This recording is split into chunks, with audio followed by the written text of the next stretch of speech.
Assalamualaikum warahmatullahi wabarakatuh. Perkenalkan, nama saya Siti Juleha, mahasiswa Universitas Terbuka Padang dengan nomor induk mahasiswa 856258775. Pada kegiatan kali ini saya akan mempraktikkan tentang sifat cahaya.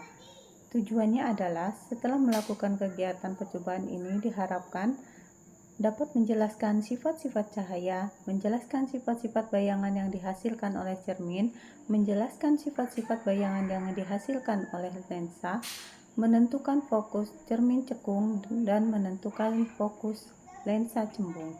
Adapun alat dan bahan yang dibutuhkan adalah cermin datar, cermin cembung, saya menggunakan kaca spion, cermin cekung, saya menggunakan sendok, kemudian lampu senter, busur derajat, kertas putih, lilin, layar atau tabir kertas, kemudian celah cahaya saya menggunakan sisir. Adapun langkah kerjanya yaitu kita susun alat seperti ini. Kemudian selanjutnya saya nyalakan senter.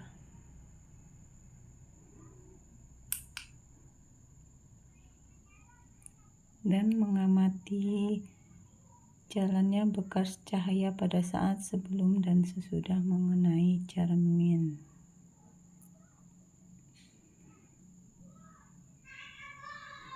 Dapat kita lihat sinar datang lalu dipantulkan.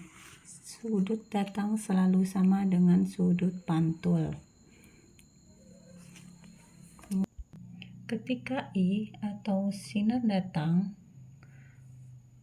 30 derajat, maka R atau sinar pantul sama 30 derajat. Dan ketika sinar datang atau I 60 derajat, maka sinar pantul atau R sama dengan 60 derajat. Ketika I sinar datang 90 derajat, maka sinar pantul juga 90 derajat. Ketika I sinar datang 120 derajat, maka R sinar pantul 120 derajat. Kemudian ketika I 130 derajat, maka R juga 130 derajat.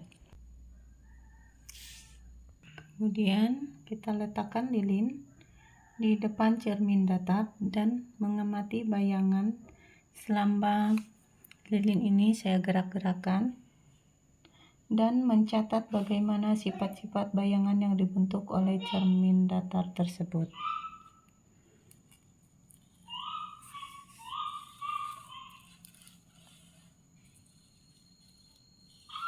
Saat saya meletakkan benda di depan cermin datar, bayangan yang terbentuk adalah sama besar, tegak, dan juga maya. Dan saat saya menggeser-geser lilinnya, bayangannya pun ikut bergeser sesuai arahan saya. Ketika saya dekatkan, bayangan ikut mendekat, dan ketika saya jauhkan, maka bayangan juga ikut menjauh. Lalu ketika saya ukur menggunakan penggaris, jarak antara cermin dan lilin sama dengan jarak antara bayangan dan cermin,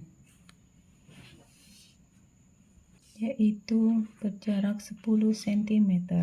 Jadi, bayangan pada cermin datar adalah maya, tegak, dan sama besar.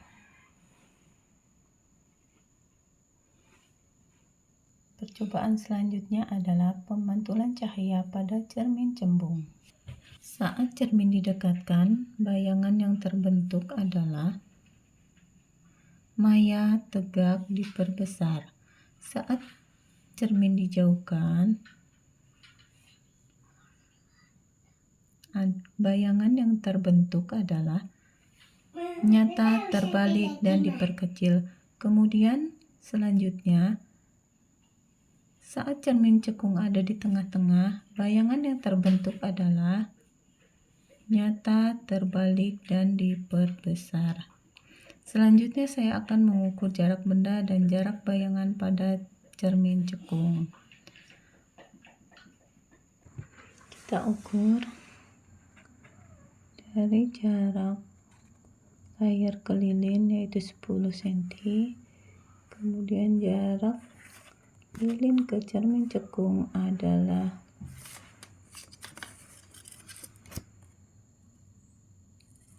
5 cm.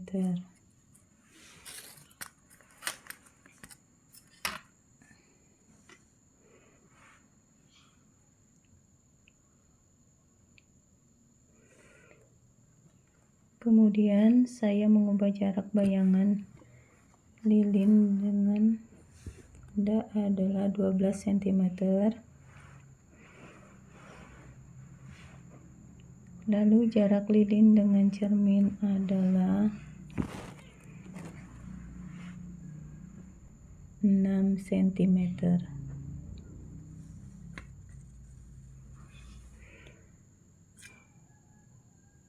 Selanjutnya saya akan menjauhkan cermin sampai bayangan tidak terlihat pada layar, lalu mengukur jarak tersebut sampai bayangan tidak terlihat. Di sini jarak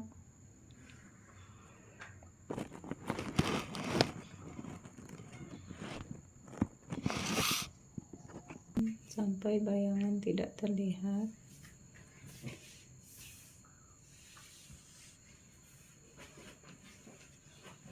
Itu di jarak dengan jarak 30 cm.